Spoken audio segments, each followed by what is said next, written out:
요즘 세상 돌아가는 걸 보면 출산율은 바닥, 수명은 길어지면서 전 세계가 하나같이 노령화 문제로 몸살을 앓고 있습니다. 그런데 우리나라는 속도가 아주 유례없이 빠르다는 게 문제입니다. 지금으로부터 딱 10년 후, 그 유명한 71년생 베이비붐 세대가 65세에 접어들면서 연금 수령자로 전환됩니다. 그때가 되면 노령화 문제는 완전히 피크를 찍게 될 겁니다.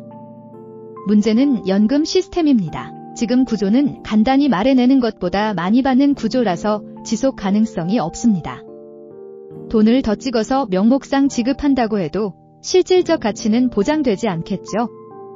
그러다 보니 사람들이 국가에 대한 기대를 점점 접게 될 것이고 중앙정부의 역할도 점점 줄어들 가능성이 큽니다. 또한 노령 인구는 저축보다는 소비에 집중하게 될 텐데 이러면 추가 발행된 돈과 맞물려 인플레이션은 치솟을 겁니다. 이 모든 일이 앞으로 10에서 20년 내에 벌어질 가능성이 큽니다. 결국 인플레이션 방어 수단을 마련했느냐에 따라 천당과 지옥의 차이를 경험하게 될 겁니다.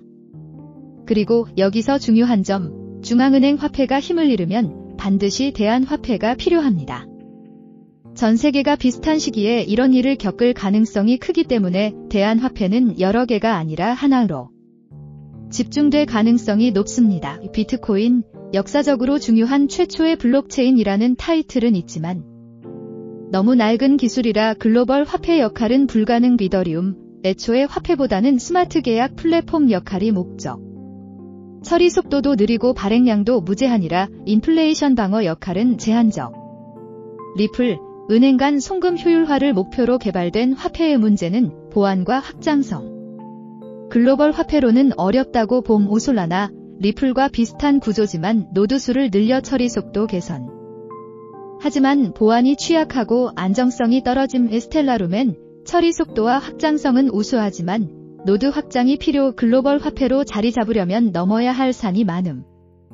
월드코인, 글로벌 공평 분배라는 이상은 훌륭하지만 현재 메인넷과 노드 운영 체계가 명확하지 않음. 청사진이 나와야 가능성 논의 가능. 우파이, 몇 년간 수많은 단점을 개선하면서 세계 화폐가 되기 위해 끊임없이 보완 중.